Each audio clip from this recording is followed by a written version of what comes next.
la mayoría de CEOs están esperando que alguien les diga que no para tomarse en serio a esa persona, para darle respeto a esa persona. Bienvenidos a un nuevo episodio de Lecciones de CEOs. Yo soy Juan Suárez y en este podcast buscamos darte herramientas para que puedas ser el CEO de tu vida. Hoy hablaremos con Nicole Pérez, la CEO de Bloom, una plataforma que busca desarrollar el talento mid y senior del ecosistema tech en LATAM para que tengamos líderes de alto impacto y desempeño en la región. Nicole ha pasado por el mundo corporativo y de startups. Además, hizo su maestría en la Universidad de Pensilvania y tuvo el privilegio de tomar grandes clases con líderes del mundo de la psicología como Martin Seligman y Angela Duckworth. En este episodio aprenderás sobre cómo decirle no a tu CEO, el mayor predictor de éxito en la vida, la importancia de la autoconciencia para ser un mejor líder y los errores que no debes cometer como líder primerizo. Nicole, muchísimas gracias por estar en un nuevo episodio de Lecciones de CEOs. Gracias a ti por la invitación. Estoy muy emocionada de estar acá, ya por el tiempo que llevamos conociéndonos, porque tengo una idea de cuál es tu propósito con el podcast y estoy más que feliz de poder contribuir con mi granito. Claro que sí. De hecho, aquellos que no la conocen, Nicole es una persona que yo admiro supremamente desde que me enteré de Bloom, de ti. Te admiro muchísimo, todos esos insights que nos dan. Ya hablaremos un poquito de qué es Bloom, pero quisiera arrancar este espacio preguntándote cómo fue que te ganaste la beca en la Universidad de Pensilvania, que ya de por sí es un gran reto, pero el segundo reto más importante, que te guarden el cupo para que puedas acceder a la beca el siguiente año. Sí, sí. Gracias por empezar por ahí, porque casi nunca tengo oportunidad de contar de esto y sé que hay muchas personas aplicando a programas en Ivy Leagues y a veces incluso dicen, es que ni voy a aplicar, porque qué difícil es ganarme algo, ¿no? Entonces aquí viene mi advice basado en mi experiencia. Lo primero es que para ganarme la beca yo tuve que hacer un plan muy intencional. Yo estudié la maestría de Psicología Positiva Aplicada en la Universidad de Pensilvania y yo seleccioné esa maestría como 1 o 2 años antes porque mi primera hipótesis es que al igual que muchas personas quería hacer un MBA, una maestría en negocios, pero luego con apoyo de un mentor, de hecho, comenzamos a cuestionar un poco qué realmente quiero lograr. Y de ahí vino esta intención de cuál es mi pasión, qué realmente me mueve, cuál es el propósito que yo tengo que está muy conectado a poder generar una transformación y crecimiento en las personas. Y cuando comencé a buscar programas orientados a este propósito, el que más, te diría, conectó con el corazón, porque yo creo que eso es importante lo que vamos a hablar, esa conexión con el corazón, más allá del intelecto, fue esta maestría. Y a partir de ahí yo dije, ok, ¿qué hacemos para entrar acá? Porque es una maestría que cuesta más de $100,000 y yo no voy a pagar $100,000. ¿Cómo lo puedo hacer? Y comencé a hacer este plan muy intencional de qué opciones tengo, investigué muchísimas becas, entendí que la maestría tenía una beca importante, luego entendí cuáles eran los requerimientos de esa beca, era un tema de impacto, de qué tanto tú estás impactando. Y para mí fue entender cómo ese impacto que ellos están viendo se conecta con lo que yo creo que estoy haciendo hoy en día para impactar y cómo puedo potenciar eso que ya estoy haciendo para realmente tener una historia poderosa. Eso fue lo primero. Y ya para conectarlo con tu siguiente pregunta, que es, ¿cómo logras que te congelen el cupo? Porque claro, para darles contexto a todos, yo quedé en la maestría de la Universidad de Pensilvania en el 2020, en pandemia. Yo no obtuve la beca ese año, así que tuve que pausar. Y cuando te metías en la página web, dice muy claro que ellos no pausan cupos. Y recuerdo que mi primera reacción fue sentirme muy deprimida cuando no me dieron la beca y tomé esta decisión de no, yo voy a tener que pausar. Pero luego tuve este pensamiento de qué es lo peor que puede pasar si intento convencerlos de que me pausen para yo intentar el año que viene volver a aplicar a la beca y ver si quedo. Y eso es lo primero que te diría. Yo creo que tenemos mucho miedo a tocar las puertas si hay un cartel que dice cerrado. Y nunca sabemos si del otro lado de la puerta hay alguien esperando. Y eso fue lo que me pasó a mí. Yo toqué la puerta, decía cerrado, decía esto no se puede hacer. Y había una persona que se llama Laura, increíble, Laura Taylor, que me abrió la puerta y me dijo, ok, quiero entender tu situación. Y aquí viene el segundo punto y es, ten muy claro cuál es tu historia, que yo justamente ya la estaba trabajando. Yo le conté mi historia a Laura. Y el tercer punto fue, y dile tu plan. ¿De qué vale que te aguanten el cupo un año más? ¿Por qué tú y no todas estas otras personas que estaban pidiéndola? Y yo creo que conectar mi historia muy personal con, este es mi plan, esto es lo que yo voy a hacer los próximos 12 meses para que esto tenga sentido y para yo probarte que me la merezco, fue lo que me abrieron la puerta a no solamente tener la beca el siguiente año, sino que me hayan congelado el cupo. Ahí tú tocas algo muy importante que se habla mucho y es tomar decisiones con la razón o con el corazón, ¿no? Y yo siento que el corazón es como esa vocecita que uno lo va guiando. ¿Cómo empezar a escuchar más a esa voz? Sí, creo que es una pregunta muy interesante, porque sobre todo en el ecosistema que nos estamos moviendo, tú, Juan, yo, que es el ecosistema de startups, o el ecosistema de tecnología e innovación, siempre le damos tanta prioridad a que los problemas que estamos resolviendo son tan complejos que comenzamos a desarrollar el músculo de la mente constantemente. Todo el tiempo estamos resolviendo problemas de forma intelectual y es muy fácil que eso te desconecte del corazón.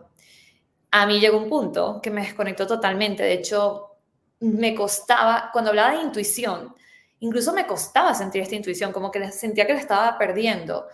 ¿Y qué práctica me ayudó a mí a volver a ese corazón? Te diría que esto es muy personal, cada persona va a tener lo que le funciona, pero en mi caso, varias cosas. Lo primero, meditar. Porque, ¿y qué significa meditar para mí? Significa volver al momento presente, tener alguna práctica que me regrese al presente, porque en el momento presente lo único que yo siento es la emoción. En el momento presente no hay pensamiento, en el momento presente no hay juicio, en el momento presente lo único real es esa sensación física en tu cuerpo y esa emoción. Y para mí tener prácticas que en el día a día me regresan al presente es lo que me ayuda a conectar con eso. Y ahora estoy como mucho más consciente de, ok, voy a parar, ¿qué estoy sintiendo? Y al final uno racionaliza esa emoción, pero ya es un primer paso darle espacio a sentirla, que fue lo que yo comencé a hacer para comenzar a tomar decisiones del corazón. Comprendo total y al final se trata de eso. Yo, por lo menos, esta serendipia de la vida que me llevó a mis propias finanzas fue justamente eso, ¿no? Como escuchar un poco y algunas veces he contado la historia de cómo entré, yo acepté la invitación de Caro, de Juanfe Ok. Caro, sin saber el salario ni nada. Yo dije, por aquí es, yo creo que es, bueno, hagámosle, pero nunca supe nada y hasta que obviamente hasta el final ya se organizó todo ese tema, pero sí que es cierto que son como esos mini llamados, ¿no? Esos llamados donde uno Sí. está conectado. Y quisiera también aprovechar este espacio y es porque tú tuviste la oportunidad en la Universidad de Pensilvania de estudiar con grandes mentes como Angela Duckworth o como Martin Seligman. Cuéntanos un poco esa experiencia de tener clase con el padre de la psicología positiva que pues realmente ha impactado tanto en el mundo. Sí, lo primero es que quiero poner en contexto a las personas que nos escuchen acerca de Martin Seligman. Como dices tú, es el padre de la psicología positiva. ¿Qué quiere decir esto? Martin Seligman era el presidente de la Asociación Americana de Psicología, es decir, una figura sumamente importante que llega a la conclusión de que en la psicología estamos siempre resolviendo trastornos para llegar a un punto neutral, pero no estamos trabajando ese punto neutral para llegar a algo que él le llama el florecer. Él está en un lugar mejor. Y él fue como esta mente que dijo, vamos a transformar la psicología para que tenga un componente importante de cómo los humanos pueden florecer. Ya a partir de ahí, bueno, Martin Seligman tiene muchísimos bestsellers, muchos libros que de hecho son de mis libros favoritos, como Flourishing, Learn Optimism y bueno, muchos. Y Martin Seligman, algo interesante para conectar, que se siente estudiar con él, es que él llegó a un experimento muy interesante, que creo que fue de hecho lo que lo hizo famoso, y es que Martin Seligman comenzó a estudiar el optimismo. Y la manera en que él hizo esto, ojo, esto fue con animales, etcétera, seguramente hay personas que me escuchan que no les gustan los experimentos con animales, a mí tampoco, pero bueno, así fue el experimento. Martin Seligman agarró y dijo, bueno, vamos a estudiar unos perritos y vamos a poner perritos en dos cajas, ¿ok? Está la caja A y la caja B. Los perritos en caja A y B, ambas cajas, van a recibir shocks eléctricos de muy bajo, no vamos a torturarlos, de muy baja electricidad. La única diferencia es que los perritos de la caja A van a tener un botón Si ellos pulsan ese botón, ellos van a poder parar los shocks. En la caja B, los perritos también tienen un botón, pero sin importar si pulsan o no el botón, no van a poder parar esos shocks. Entonces, eso fue la primera parte del experimento. Los perritos de la caja A, los electric shocks, ellos pulsaban el botón y paraban. En la caja B, por más que pulsaban, seguían los electric shocks. Y luego, duran el mismo tiempo en este experimento, nos movemos a otro experimento. Y en este nuevo experimento, ponen a los perritos, tanto de la caja A como de la caja B, en una misma caja, uno por uno. Y en esta caja volvían a ver electric shocks, pero la diferencia es que esta caja estaba abierta, los perritos podían saltar. Y lo que se dan cuenta en el experimento es que todos los perritos de la caja A, cuando empieza el shock otra vez, saltan sin problema. Pero los de la caja B, por más que tenían cielo abierto para saltar, por más que había forma de escapar, se quedaban totalmente dormidos, no saltaban. Wow. Y esto fue muy interesante, porque ¿con qué nos conecta? Nos conecta, y en ese momento el aprendizaje de Martin Seligman fue, hay algo que se llama aprender a estar desesperados o hopeless, ¿no? Básicamente decía, hay unos perritos que aprendieron que ellos son capaces de sobreponerse a las dificultades de la vida porque tienen control, porque si yo presiono el botón yo puedo escapar. Y como yo aprendo eso, entonces puedo saltar de la caja después.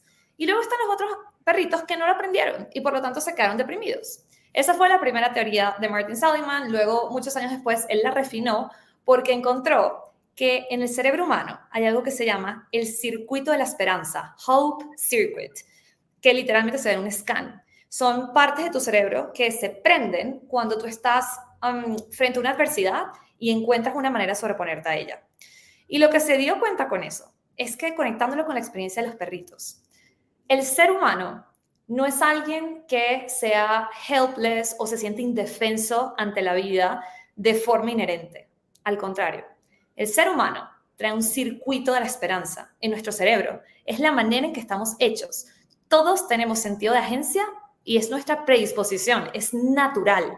Lo que pasa es que algunas personas, con el tiempo, comienzan a sentir que si hay alguna adversidad que ellos no ven ninguna forma de influir, que es decir, es este botón que toco y nada para, ahí aprendo o tomo esta idea de que no hay nada que yo pueda controlar y por lo tanto me deprimo. Y luego está la otra parte de seres humanos que aprenden que sin importar la adversidad, siempre existe este botón. Siempre hay una vuelta que yo puedo hacer para sobreponerme a ella.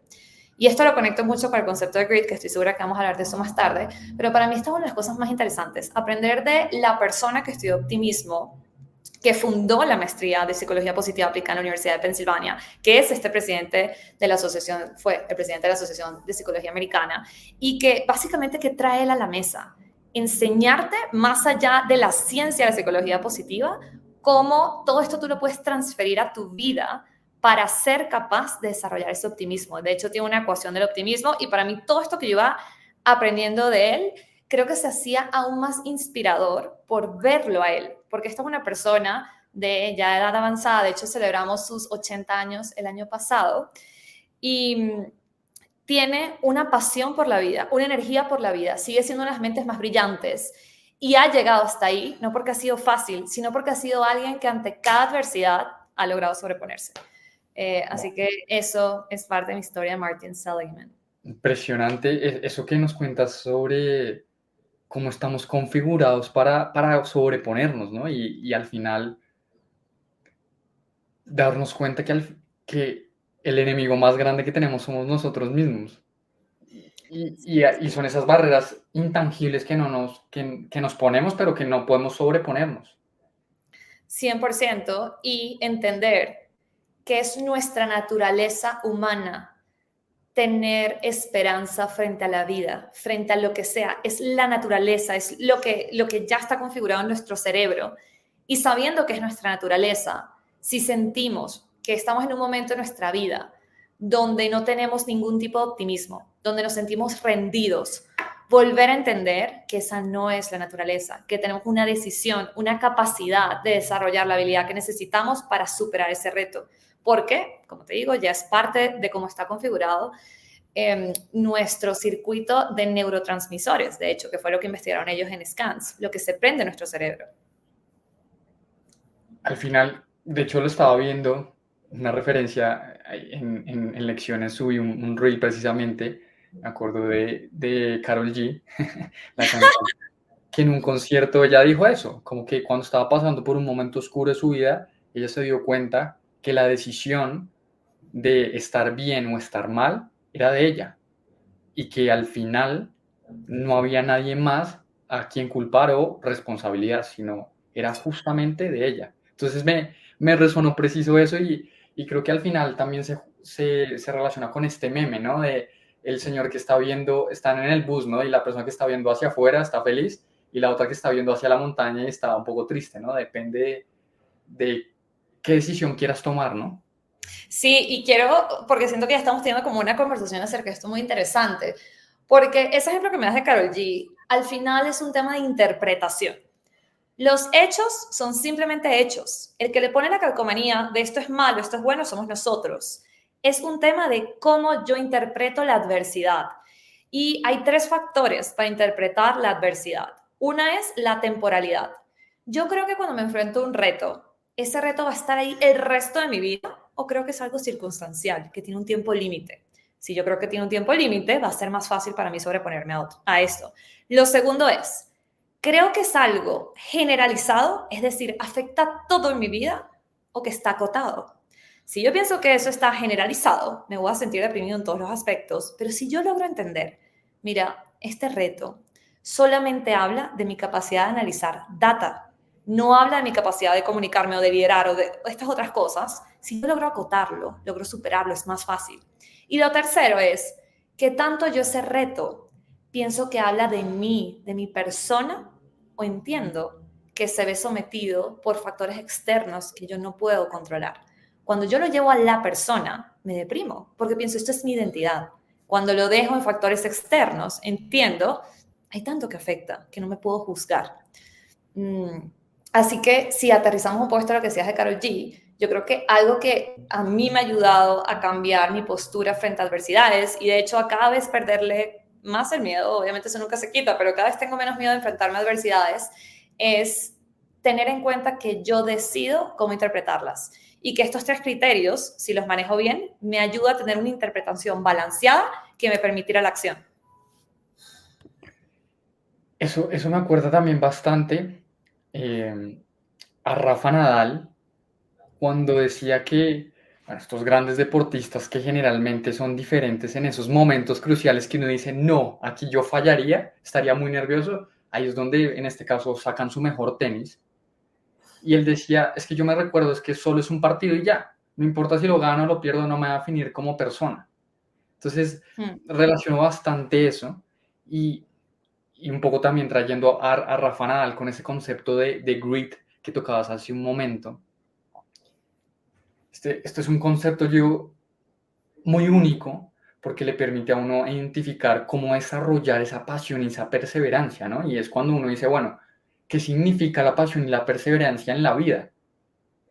Y una de las cosas de las que tú hablas es justamente, tú y también mucha gente muy, muy experta, es disfrutarse el proceso. Yo por lo menos no soy una persona que diga que le encanta que le disfrutarse el proceso, soy más enfocado al resultado. Sé que tú tenías esa mentalidad de enfocarte más en el resultado. ¿Cómo hiciste para cambiar a enfocarte un poquito más en el proceso? Sí, sí, qué buena pregunta. Y, a ver, voy a hacer dos cosas. Primero te quiero conectar con el punto de Nadal y luego ya entro en este tema de grit, pero dijiste algo muy interesante de Nadal. Nadal, dije Nadal como Robbie Kent, de Nadal, y es que, a ver, y esto pasa mucho en los atletas. La ecuación del desempeño es potencial menos interferencias. ¿Qué, qué es lo más importante de entrenar en un atleta? Cómo disminuye la interferencia. Y esto lo vemos en el programa de Bloom, las interferencias son tus saboteadores. Todos tenemos saboteadores.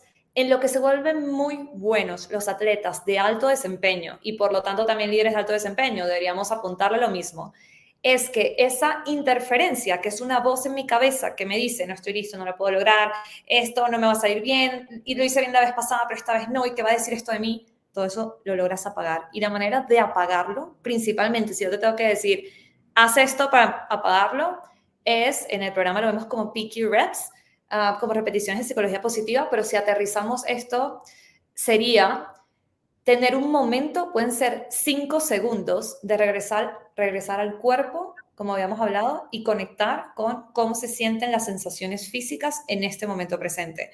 Porque el cuerpo es el único vehículo de apagar esa interferencia. Y en eso es que se vuelven muy buenos los atletas de alto desempeño. Y si conecto eso con el tema, con GRIT, volviendo a que, bueno, GRIT es pasión y perseverancia por metas a largo plazo y fue un concepto que creó Angela Duckworth. Angela Duckworth es una científica que ha estado estudiando a los genios, básicamente, ella lo dice así, por muchos años, y ella llegó a la conclusión de que esas personas que consideramos genios tenían todos algo en común. Y ella, de hecho, le dice que el mayor predictor de éxito en la vida es esto que se llama grit. Y ella llegó a esto con muchísimas correlaciones que hizo con los militares en Estados Unidos, los participantes de Spelling Bee, atletas de alto desempeño. Y dado que este grit es pasión y perseverancia por metas a largo plazo, aquí, para mí, el factor más clave es a largo plazo. Porque muchas personas creemos, yo tengo grit, ¿no? Tengo grit porque yo estoy apasionado por algo y yo voy con toda y le meto todo el alma. Pero, ¿cuántas personas están dispuestas a continuar? Incluso cuando pasan 5 años y todavía quizás no has llegado a ese resultado que inicialmente querías. O cuando pasan 5 años y has notado que el camino es más duro de lo que te imaginabas. ¿Cuántos continúan? Y la respuesta es muy pocos. Muy pocas personas pueden continuar. Y de hecho, ella hacía algo muy interesante. Ella hablaba de que cuando ella evaluaba grit, ¿cómo es tan difícil evaluar grit? Una de las cosas que ella hacía es, se aseguraba de preguntarle al aplicante, ¿cuánto tiempo duraste en una actividad extracurricular en tu colegio? Para ver si esa persona había durado más de 3 años. Si había durado más de 3 años, había un indicador interesante. Pero la mayoría, no. La mayoría abandonamos las actividades. Entonces, a eso lo voy a conectar con lo que hablabas del proceso. ¿Por qué la mayoría abandonamos y no continuamos desarrollando este grit? Y es porque, claro, cuando solamente tienes el resultado en la mente, y es lo que, ojo, esto nos pasa a todos. Y yo diría que mientras más high achiever, más tenemos esta creencia de lo único que me tengo que enfocar es el resultado, resultado, resultado. Pero ¿qué pasa con esto del enfoque en el resultado y de no disfrutar del proceso? Que si yo no me estoy disfrutando el día a día, muy fácil, yo no voy a aguantar más de 2 o 3 años. Y de hecho piensa en las dietas, ¿no? Siempre nos dicen, la dieta cuando estás comiendo y te mandan un plan alimenticio para bajar de peso, la razón por la que yo no puedo mantener este plan alimenticio a largo plazo es porque el proceso no es algo con lo que yo puedo lidiar, porque el proceso me está comiendo, porque no, yo quiero salir a comer con mi familia, porque me quedo con muchísima hambre, entonces luego cuando tengo una torta enfrente, me la quiero comer completa, porque el proceso no es sostenible. Lo mismo pasa en la vida. La razón por la que no somos capaces de mantener ese grit en el tiempo es porque nos enfocamos tanto en ese cuerpo perfecto o esa meta al final que descuidamos que el proceso es lo que se tiene que sentir bien. Eso por un lado. Y lo segundo es que, y de hecho te quiero poner en esta situación un momento porque esto fue una cosa que a mí me ayudó a comenzar a desarrollar grit. Pensar, cuando yo por fin he logrado el resultado de algo importante en mi vida, ¿qué tanto eso me ha llenado de plenitud? Y te voy a dar un ejemplo muy simple, que siempre hablo de esto porque fue una etapa muy importante de mi vida. Yo participaba en el modelo de Naciones Unidas de la Universidad de Harvard, me encantaba eso, eso se llama Moon. Y yo era monera y de hecho así conocí a mi esposo siendo monera en Australia y luego en Bélgica. Y algo muy interesante es que yo iba a ganar, punto. O sea, era la única opción. Me concentraba totalmente en el resultado. Y lo interesante es que ganaba y el día de la ceremonia me daban el premio y yo sentía plenitud o felicidad, quizás por 5 minutos. Y luego otra vez... Estabas enfocado en el siguiente, ¿no? O sea, más allá del siguiente, no sentía nada. O sea, luego era como, bueno, ok, esto no me cambió la vida. Y eso también pasa, ¿no? Y de repente, cuando yo pienso en esa etapa del Moon, lo que sí me queda, y seguramente les pasa, es el proceso. ¿Qué pienso en la etapa del Moon hoy? Pienso, wow, cada vez que no teníamos el dinero para viajar, todo lo que aprendimos para levantar dinero, lo utilizo hoy. Cada vez que yo tenía que ir a una competencia para prepararme a ese viaje final y perdía, ganaba esa resiliencia para lo que necesito hoy. cada vez que tenía un conflicto con el miembro de mi equipo, eso me enseñaba algo acerca de nuestra humanidad que utilizo hoy. Entonces, todo para decir, lo que más me llena de haber participado en las Naciones Unidas no fue ese resultado final del premio. Y de hecho, mi vida sería igual haya o no haya ganado eso. Fue el proceso para llegar ahí lo que a mí me transformó. Y entender eso, entender que nuestra vida en realidad es el proceso, es el momento presente, es ese camino y aprender a amar el camino. Es lo importante y es lo que te ayuda al final del día a desarrollar ese grit. No sé si eso responde a lo que me querías. Total, creo que eso del proceso es supremamente importante. Aquí también lo alineo un poco con... Yo jugaba tenis cuando estaba en el colegio y estaba en la universidad. Iba a torneos y todo el cuento. Evidentemente, el tenis es un deporte, como diría Federer, un poquito brutal, si se quiere, para los que lo juegan, porque pues, estás solo en el campo, ¿sabes? Como que es tú contra ti y la mayoría pierden más de lo que ganan, ¿no? Entonces uno siempre está enfocado en, o por lo menos yo, en ganar y en ganar y en ganar.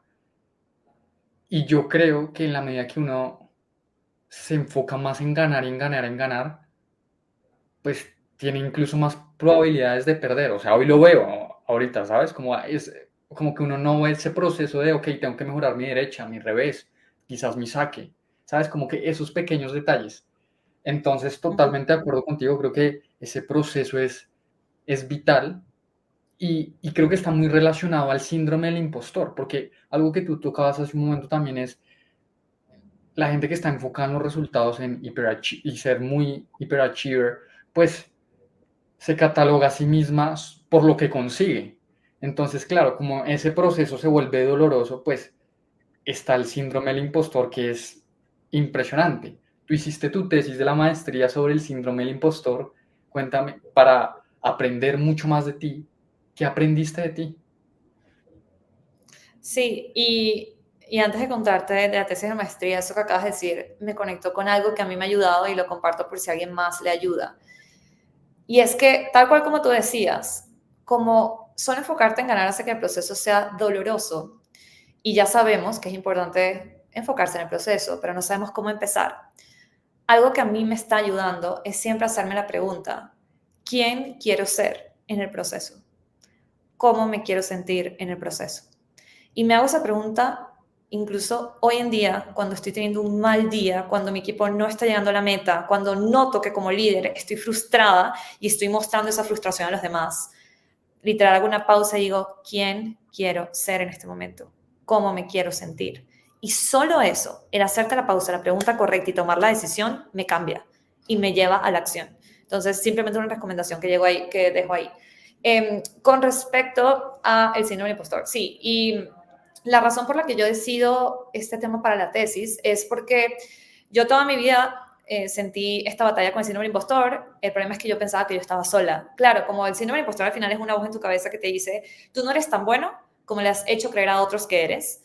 Entonces tú esa voz parece tan privada, parece un secreto, la escondes y crees que solo está en tu cabeza y que en cualquier momento se van a dar cuenta que eres un fraude, se te va a caer la careta.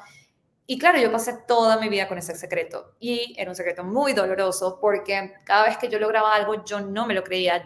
Mi primera voz siempre era, ay, es que tuve suerte, ay, es que esa persona le caigo bien, ay, es que se lo podía dar a cualquier otra cosa, pero no me creía completamente el logro. Y como esa batalla interna, yo la llevé a Polymath Ventures, que fue mi último trabajo antes de hacer la tesis.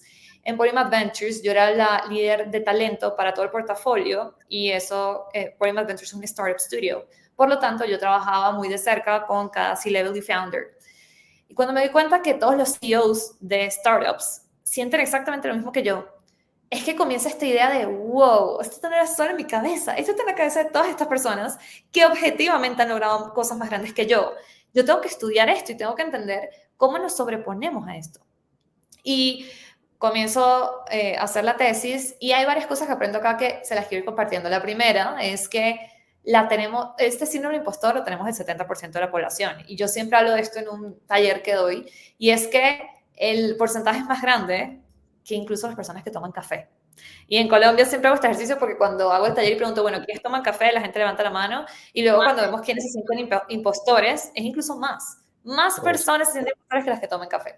Eso es lo primero que entendí. Lo segundo que aprendí es que la mejor forma de sobreponerse al síndrome del impostor es primero entender, por cierto, se llama fenómeno, no síndrome, pero bueno, esto lo podemos ver en otro podcast, porque es todo un tema que quiere decir eso. Muy rápido lo que les quiero decir es que no es ninguna patología y es algo muy natural en el ser humano. Pero lo segundo importante es entender que simplemente es una alarma. ¿Y es una alarma de qué? Es una alarma de te estás exponiendo. Bienvenido, estás saliendo de tu zona de confort. Entonces, cuando lo estés sintiendo, es como, wow, esto solo me está avisando esto. No tengo que prestarle tanta atención. ¿Y cómo no prestarle tanta atención? Aquí me voy a una analogía que a mí me encanta, que de hecho me la hizo Luis Castillo, que era como la persona que me contrató en Polymath, él también es venezolano, y me contó esta analogía, que no es una analogía, o sea, le pasó a él, esto es de la vida real. Luis me decía, mira, mi familia es del llano venezolano, que es como el llano colombiano, supongo. Y recuerdo que estaba montando a caballo, Luis estaba montando a caballo con su tío, y Luis se cayó del caballo, estaba muy pequeño, el caballo le pasó por encima, le hizo mucho daño, de hecho, bueno, se fracturó, etc. Y obviamente Luis llorando en el piso le dice a su tío, tío, no me quiero montar en el caballo, llévame tú, cárgame. Y el tío lo obliga a montarse en el caballo. Y Luis no lo podía creer, se monta con todo el miedo del mundo en el caballo, de hecho el tío lo amarró al caballo, llegan al lugar y Luis muy molesto le dice al tío, ¿por qué me hiciste eso? ¿Por qué me obligaste a montarte el caballo? Y la respuesta del tío fue, si tú no te montabas en ese caballo, le ibas a agarrar miedo al caballo el resto de tu vida. Todas las personas en el llano saben que si te caes del caballo, por más daño que te hagas, inmediatamente te montas, porque solo eso te quita el miedo. Y si yo llevo esto a la vida real y pienso en el síndrome del impostor, cada vez que yo siento miedo de hacer algo, porque el impostor, que es esa voz en mi cabeza que me dice, no eres capaz, yo le hago caso y me paralizo, ese síndrome del impostor va creciendo. Si en cambio yo siento que me caí del caballo, que me duele, que yo no estoy lista, y aún así me vuelvo a montar y sigo, el síndrome del impostor lo comenzamos a dominar, comienza a decrecer, comienza a desaparecer. Nunca va a desaparecer por completo, pero por lo menos esa voz comienza a sentir que hay alguien que lo domina, que hay alguien montándose en ese caballo una y otra vez. Me llamó la atención esto que dices, que el 70% de la población, el otro 30% no, o sea, no lo tiene o Sí, cataloga ahí. muy buena pregunta. A ver, ¿qué supone esto? Supone que hay un 70% de la población que se está exponiendo a retos fuera de su zona de confort. Ya. Tú puedes no sentirlo si no te expones a nada. Y de hecho piensa en cuando uno está como muy tranquilo en el trabajo, como cuando todo va bien, cuando nada te hace sentir impostor. Nos ha pasado a todos. No todos los días nos sentimos impostores. Pasa cuando no te expones. Entonces piensa que siempre va a haber un 30% que está cómodo, que está haciendo lo que se siente cómodo haciendo. Más nada. Pero cuando sales de ahí es cuando aparece. ¿Y cuál fue la conclusión? Es decir, ¿cuál fue como, ya me contaste que cuando te diste cuenta que muchos founders tenían este síndrome o el fenómeno también, ¿cómo empezaste a ver la vida tú de diferente? Cuando ya te diste cuenta que, oiga, esto no solo me pasa a mí. Yo creo que lo primero es hablarlo mucho, porque cada vez que lo hablo, conecto desde esa vulnerabilidad de que todo el mundo me dice, ah, sí, me siento igual. Y de hecho algo que digo mucho es, un cambio muy drástico en mí es que yo antes de entrar a una reunión, y si esa reunión estaba llena de personas intimidantes, mi síndrome de impostor comenzaba a rodar y yo asumía que yo era la única sintiéndose así. Un cambio de perspectiva que he tenido es, yo ahora entro a una reunión llena de personas intimidantes y lo primero que pienso es, wow, todas estas personas se están sintiendo como yo.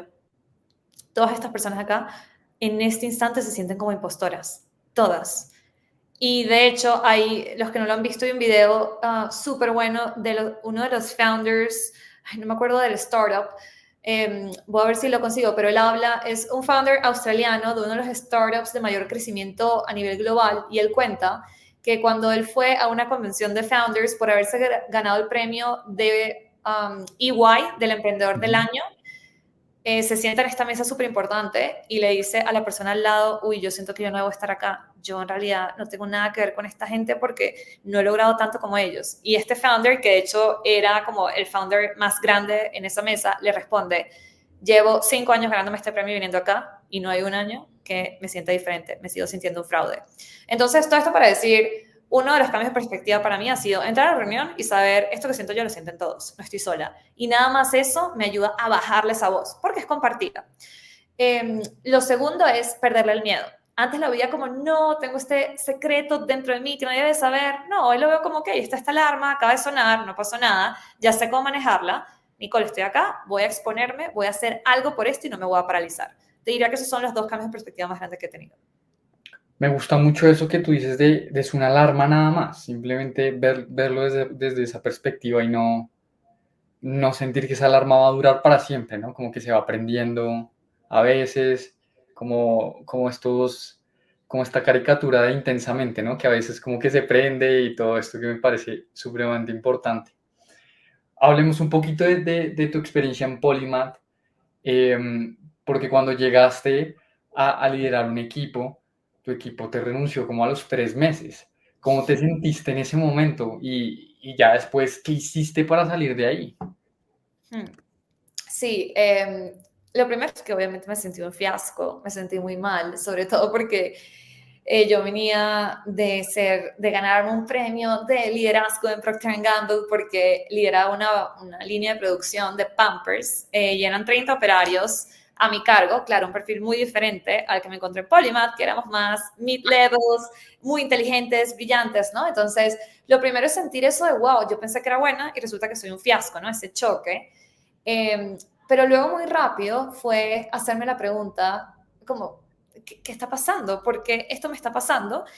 Lo primero es que yo me di cuenta, mira, de nada me sirve imitar estilos de liderazgo. Yo creo que un gran error que yo cometí en Polymath es que como todo era tan nuevo para mí, yo lo que hice fue decir, ok, ¿quién es alguien que lideraba esto? Y yo me voy a copiar de esta persona y voy a tratar de ser igual a esta persona. Esto me pasa mucho a mí, de hecho me pasó en varios trabajos. Y yo comencé a adoptar el estilo de esta persona que no se sentía bien para mí, pero era un estilo que yo sentía, la gente aplaudía en la organización. Entonces, imitar ese estilo fue lo primero que yo noté, no, eso tiene que cambiar. Y lo segundo, y lo conecto con lo que hablábamos antes del proceso, yo me di cuenta, mi equipo me renunció, pero ojo, habíamos llegado a los resultados, eso pasó. Claro, pero ¿de qué te sirve llegar al resultado si el proceso fue tan doloroso, si a nadie le gustó el proceso, incluyéndote? Y aquí me di cuenta, claro, yo no estaba siendo feliz en el proceso. ¿Qué tiene que cambiar en el proceso para que yo realmente me sienta alineada y pueda generar el mayor valor a mi equipo? Y ahí es que me di cuenta, tiene que cambiar la forma en que yo me comunico con ellos, mi estilo, tiene que cambiar incluso la manera en que asigno tareas, el tipo de tareas, cómo le hablo de esas tareas. Tenía que cambiar tanto de mi core, de cómo yo me estaba mostrando y volver a lo que soy yo realmente para poder construir un equipo de alto desempeño. Y te diría que gracias a enfrentarme a esta situación donde pude ver que llegar al resultado no es suficiente si no logras construir un equipo que pueda llegar al resultado siempre y cada vez un resultado más ambicioso, te hace volver a la importancia del proceso. Y ahí comienza a ajustar. Hagamos que el proceso se sienta bien para mí y para los demás. Y eso es lo que me llevó al final del día a poder construir múltiples equipos de los que me siento súper orgullosa en Polymath. Pero claro, luego de darme esta caída de 3 meses y que no creas que me recuperé de mismo. O sea, yo te diría que fue un primer año muy rudo de una y otra vez darme cuenta, cada vez que intentas hacer algo diferente a lo que en realidad eres, para que te aplaudan, no te sale bien. Y eso me parece,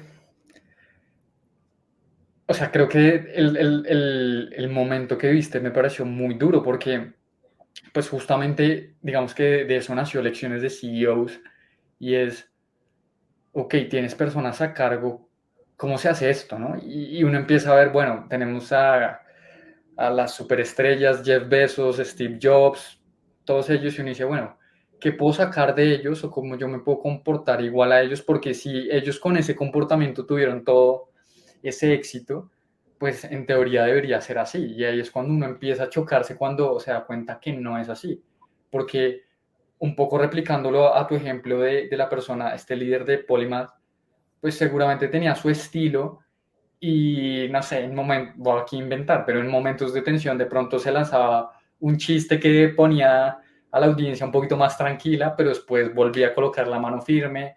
Pero justamente si uno no, pues no va a ser igual a esta persona, pues puede hacerlo mal, ¿no? Puede o ser muy caricatura o puede ser ya muy mano dura, ¿no? Creo que ahí es donde está como el resultado, ser uno mismo, ¿no? Tal cual, y por eso en el programa Liderazgo de Bloom lo primero que hacemos es trabajar con tus fortalezas de carácter, porque es entender muy bien quién eres, esa intersección entre el ser y el hacer. Tienes, eso es como una fórmula, como tu blueprint. Cada uno de nosotros tiene una huella digital, incluso de liderazgo, y hasta que tú no entiendes cuál es tu huella digital, tus resultados como líder no van a ser igual de buenos, porque esto es como todo en la vida. Yo me tengo que presentar de mi manera más auténtica para que otras personas se sientan en un espacio completamente seguro y sobre todo invitados a ser ellos su forma más auténtica.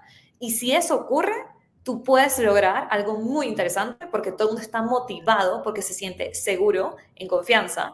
Y qué rico que tú puedas mostrarte tal cual eres en todos los ámbitos. Nada peor que tener una careta para el trabajo, una careta para mi casa, una careta para el gimnasio. No, ser consistente. Y es lo que estás buscando como líder. Y tal cual el ejemplo que me diste ahorita. De hecho, el líder que yo copiaba, en realidad él le salía súper bien, por eso yo lo estaba copiando. A mí no, porque yo tenía otro estilo y se notaba, se notan las costuras, como se dice en Venezuela, pero a él sí le funcionaba. Totalmente de acuerdo con eso. Durante este proceso, como tú dices, empezaste a darte cuenta quién eras tú, a reformular preguntas para poder llegar a estos objetivos. Pero algo que hablabas tú también en otra entrevista y es la importancia de saberse hacer las preguntas correctas para llegar a estos objetivos. Pero digamos que nosotros, o por lo menos yo estoy más acostumbrado a lo que me preguntan, responderlo en vez de contrapreguntar con contrapreguntar. Uno como en el día a día puede empezar a desarrollar esta habilidad de hacerse las preguntas correctas. Hmm. Sí, lo primero es que creo que es de las habilidades que hace más falta en Latinoamérica, porque desde nuestro sistema educativo estamos acostumbrados a que lo importante es tener la respuesta correcta y decirla rápido. En otro tipo de sistemas, como el americano e incluso el europeo, es mucho más acerca de, bueno, te presento algo, cuestiónate un montón y vamos a tener un debate. Y yo, como una de mis intenciones con Bloom es volver más allá porque siento que eso realmente desarrolla el pensamiento crítico. Ahora, cuando yo llegué a Polymath, porque Polymath fue una escuela para mí en muchos sentidos, yo era la típica persona que tenía una respuesta. O sea, siempre pensaba que esa era como la medida de qué tan inteligente soy o qué tan buena soy. Y la CEO, Wendy Kai, que ella, bueno, es un perfil increíble, vendió su compañía en Silicon Valley, Milo se llama la compañía, es Harvard graduate, bueno, una persona sumamente crítica. Te diría que fue como la que me enseñó a mí a comenzar a hacerme preguntas correctas. Y la manera en que Wendy me enseñó fue que ella me dijo, mira, lo más importante es que tú pienses en sistemas. ¿Eso qué quiere decir? Que cuando yo te digo, Nicole, ¿qué actividad tienes que hacer hoy para lograr esto? Tú en lugar de responderme inmediatamente pienses, ok, ¿cómo funciona este sistema? Y me hagas preguntas que te ayuden a entender a ti el sistema para que tú puedas identificar de todo este sistema que hay que mover para mover esa palanca que Wendy me está pidiendo. Entonces, para mí, llegar a hacerte la pregunta correcta en el negocio, en tu trabajo, sin importar lo que estés haciendo, reclutando más personas, vendiendo más, lo que sea que estés buscando resolver en el trabajo. Mi invitación es, primero dibuja el sistema. Ok, para lograr, ejemplo, más ventas, ¿cuáles son todas las palancas que hacen parte de este sistema? Y nada más eso, comenzar a expandirte. ¿Qué va a pasar? Que te vas a dar cuenta que no sabes, que hay demasiadas cosas del sistema que no conoces o que no has puesto juntas. Imagínate que esto es como un rompecabezas. Puede que tengas todas las piezas, pero no las has armado. Y pensar en el sistema te va a guiar a hacer preguntas para entenderlo mejor. Y a partir de ahí es que con esa información tú puedes reformular y llegar a una respuesta buena. Algo que a mí me ayuda mucho y también lo utilizamos en Bloom son el issue tree, árbol de problemas. Entonces, ¿cómo aprendes a hacerte preguntas correctas? Bueno, dibujas en este árbol de problemas. Basado en este problema que me acaban de dar, ¿cuáles son todas las cosas que pueden estar asociadas a este problema y pones las causas principales. Y luego cada causa la empiezas a abrir, abrir, abrir y te vas a dar cuenta que no sabes llenar el árbol de problemas. Y eso te invita a hacerte un montón de preguntas para aprender a llenarlo. Y cuando tú llenas tu árbol de problemas, es que eres capaz de identificar por dónde comenzar. Claro, luego hacer una priorización, pero en general te diría que ese es el primer paso. Aprende a dibujar el sistema y una herramienta que te puede ayudar a hacer esto es el árbol de problemas, que bueno, es una de las herramientas que vemos en el módulo de estrategia del programa de Blue. Me parece muy curioso y que hablabas también del sistema educativo. Siento que hay muchas herramientas que nos las brindan, pero creo que no nos explican el para qué usarlas. Y te pongo el ejemplo con el árbol de problemas.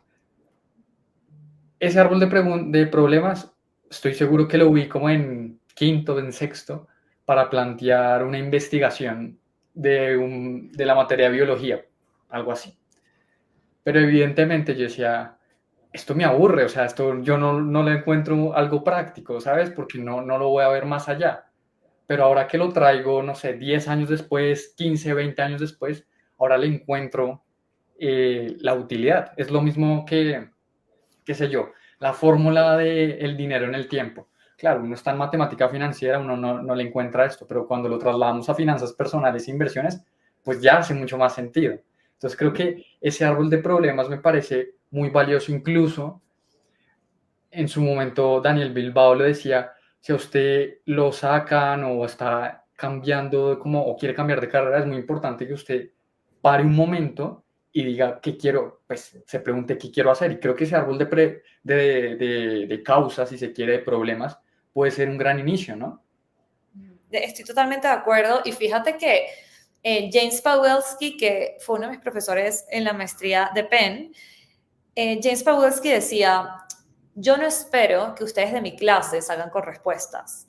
Yo espero que ustedes de mi clase salgan con una pregunta más refinada. Porque el aprendizaje real, te abre la mente a muchas más preguntas, porque te das cuenta de todo lo que no sabes. Cuando tú te cierras a solo respuestas, ya no estás abriendo la mente al aprendizaje. Cuando te llenas de preguntas, es porque estás en el camino correcto. Totalmente de acuerdo, creo que eso es supremamente valioso. Ahora bien, quisiera irme al otro lado del camino, si se quiere, y es liderar es muy sencillo o se pone más fácil cuando el equipo está cumpliendo las metas, cuando la empresa crece, pero cuando no está pasando esto, cuando el equipo no está alcanzando los resultados, e incluso uno como líder puede estar en riesgo. Cuéntame un poco si tuviste esa situación y cómo lidiaste con eso. Sí, la he tenido muchísimas veces. Cada vez aprendo a lidiar con ella mejor. Y te diría que lo primero es identificar tus patrones. ¿Y a qué me refiero? Y voy a hacer un ejemplo súper concreto para entender cuánto me pasó esto. En Polymath, nuestro departamento comenzó a operar súper bien. Mi departamento era toda la estrategia de talento, tanto adquisición como retención, como cultura. Pero particularmente en adquisición nos volvimos como una máquina muy lean. Todo el mundo sabía que si nos lanzaba una posición, eso se iba a cerrar súper rápido, todo iba a estar bien. Y de repente se abre esta nueva posición, que es EIR, es Entrepreneur in Residence, Emprendedor en Residencia, que es una posición completamente nueva, una posición súper diferente que nada más existe en ciertos startup studios y que de hecho en Polymath era mucho más compleja que cualquier benchmark que puedes tener, porque aquí el emprendedor no trae la idea se la da Polymath, bueno, todo el mundo. Y cuando se abre esa posición, no sabemos cómo comernos esa posición. Los candidatos que buscábamos para esa posición, la CEO nos decía, esto no tiene nada que ver con lo que yo te estoy pidiendo. Y de paso, era la CEO la que estaba completamente metida en nuestro proceso, ¿no? Que eso tampoco nos estaba pasando antes. Tienes al cliente más difícil. Y esto comienza a generar mucha frustración en mí, porque, de nuevo, paso de ser esta persona que le está yendo muy bien a que la CEO me está dando constantemente feedback duro de esto no me gusta, no me está dando el resultado que quiero. Y aquí, ¿qué empieza a pasar? Yo caigo en mi mismo patrón, que es esta frustración me lleva a ser más dura con mi equipo, a tener feedback más duro con mi equipo, a empujarlos mucho más de hoy vamos a darle a 50 perfiles, no a 20, hoy vamos a tener el doble de llamadas, hoy vamos a... Era como más actividad y más actividad, porque me di cuenta, ese es mi patrón. Cuando yo necesito resolver un problema, es como que en lugar de parar y pensar, yo me lanzaba a meterle más al sistema, como si eso lo fuera a resolver. Entonces, ¿qué es lo primero que te diría? Cuando el equipo no está llegando a los resultados, lo que yo recomendaría hacer es toma una pausa. Y esto es lo que eventualmente me di cuenta. Identifica ese patrón que estás trayendo a la mesa y toma una decisión de que quieres hacer diferente. Eso hice yo. Estoy cayendo en el mismo patrón, Nicole. Obviamente me ha pasado tantas veces que ya era más fácil para mí identificarlo. Hice la pausa y dije, ok, vámonos a entender el sistema. Y esto lo conecto con lo que había mencionado antes del árbol de problemas.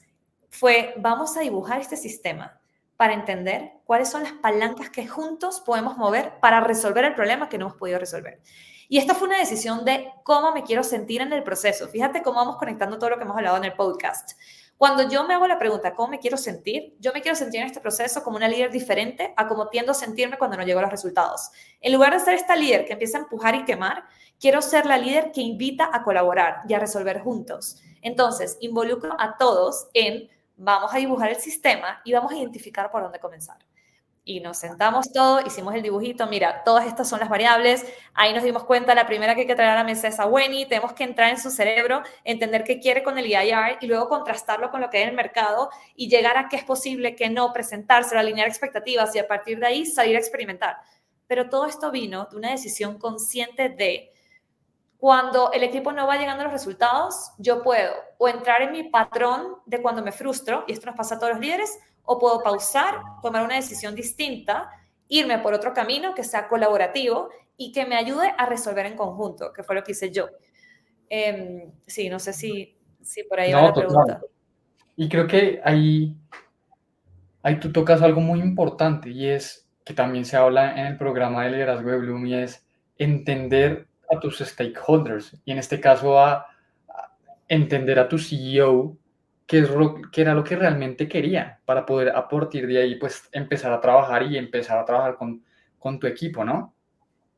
Y algo muy importante cuando hablas de entender a tu stakeholder, que también nos enfocamos mucho esto en Bloom, pero es entender a tu stakeholder no es simplemente, bueno, Wenny, te voy a escuchar y todos tus deseos se van a materializar. Entender a tu stakeholder y algo que me pasó en este problema en particular es decir, ok, Wenny, te voy a escuchar atentamente, no voy a debatir nada, pero luego yo voy a contrastar esa información. Y es mi rol setearte expectativas claras y ponerte límites, decirte que sí, que no, negociarte, no simplemente decirte estrellas y colores, que siento que es el error de casi todos los líderes, que pintamos sí, lo que me digas, todo es un sí, y también tenemos que aprender a decir que no. Y de hecho, una de las cosas más importantes de mi carrera ha sido aprender a decir que no. Y llegar a Wenny y decirle, Wenny, todo esto que me estás pidiendo, esto no es realista, esto no puedo, pero esto otro sí. ¿Qué tal con este sí? Y poder alinearnos con lo que sí es lo que me va a permitir a mí poder tener una estrategia de equipo que no me lo queme, porque ya yo hice un contraste y sé que, aunque sigue siendo muy desafiante, lo podemos lograr. ¿Cómo se le dice no a un CEO? A ver, yo creo que es mucho más fácil de lo que pensamos, sobre todo ahorita que soy CEO. Yo te digo la verdad, yo creo que la mayoría de CEOs están esperando que alguien les diga que no para tomarse en serio a esa persona, para darle respeto a esa persona. Porque las personas tienen tanto miedo a decirle que no a un CEO, que cuando por fin llega alguien y te dice no, y estos son mis argumentos, porque al cómo decir que no, diría, lo primero es, tú inicias con la síntesis, mira, no, y a partir de ahí bajas a, estos son los argumentos por qué no, y lo más importante, y aquí está la evidencia de por qué por ahí no, y luego, y que sí, ¿cuál es la propuesta? Para mí, esa es la estructura ideal. Mi síntesis, mis argumentos, mi evidencia y ahora, ¿qué es lo que te propongo basado en esto? Y si tú le llegas así, el CEO va a ser el primero que te va a decir, let's go for it. Lo que quieren es que tú lo ayudes a llegar a esa meta más rápido, no que tú le digas que sí y te metas por un túnel que no llega al objetivo que él quiere. Espectacular. Esto se ve mucho en el programa de Bloom. Ya hemos hablado varias veces de Bloom. Pero, ¿qué es Bloom? Bloom es la plataforma para desarrollar el talento mid y senior del ecosistema de tecnología de LATAM. En particular, para desarrollar las habilidades más esenciales para el éxito no solo profesional, sino también personal. Y con estas habilidades me refiero a resolución de problemas, comunicación asertiva, inteligencia emocional y los mindsets. Bloom nace a partir de mi propia experiencia. Todo esto que les he contado en el podcast, mucho más. Si quieren, síganme en LinkedIn. Siempre estoy contando las cosas que he vivido a nivel de liderazgo, pero sobre todo de darme cuenta que en Latinoamérica no hay opciones para desarrollar estas habilidades y que realmente hay una transformación en tu desempeño.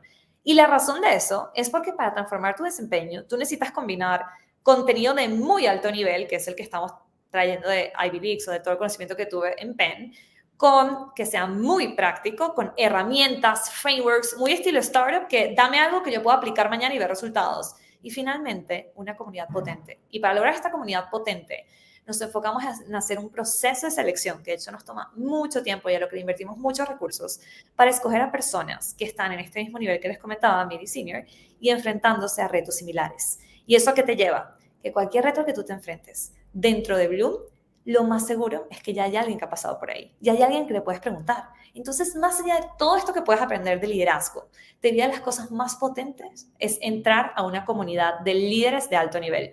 Y que, por cierto, Juan es uno de nuestros líderes de alto nivel. Yo estoy muy emocionada de que estés aquí. Creo que agregas un valor desproporcional a toda la comunidad. Y me encanta que tengas este espacio y que tengas este podcast y multipliques tu conocimiento.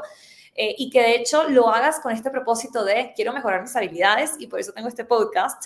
Justamente personas como Juan son las que nos encanta tener en Bloom y lo que estamos buscando para seguir impulsando al talento de toda la región. Gracias Nicole también por tus palabras tan generosas. Yo feliz de estar en Bloom. Creo que de nuevo uno sale de la universidad y por lo menos me acuerdo en algunas sesiones a uno le decían, bueno, es que usted va a ser gerente, usted va a ser gerente.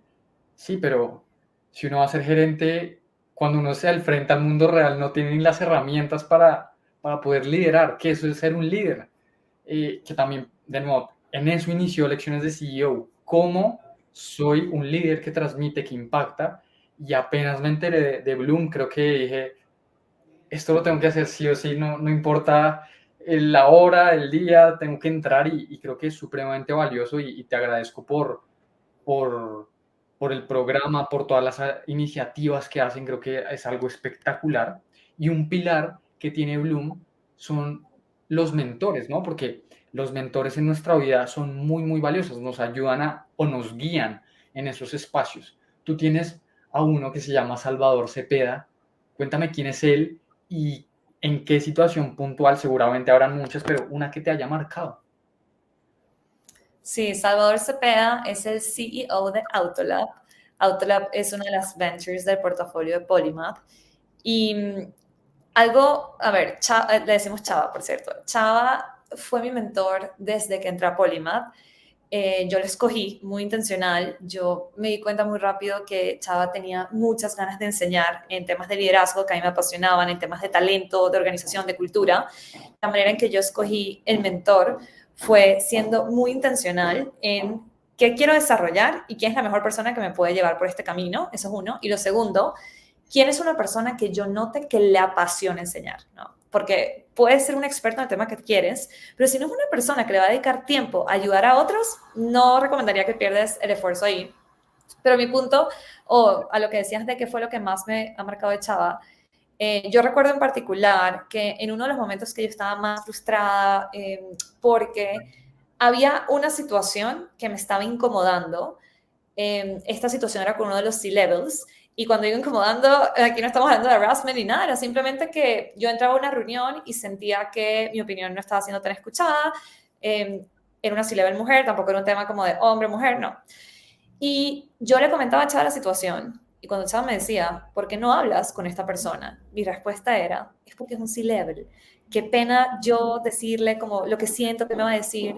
Y la respuesta de Chava fue, cuando tú decides silenciarte frente a algo que te está haciendo sentir incómoda, tú te estás diciendo a ti misma que tú no vales tanto como para luchar por eso. Y desde que Chava me dijo eso, quizás incluso estoy llevando al extremo el siguiente comportamiento, pero cada vez que me siento en una situación donde estoy incómoda, yo lo comunico.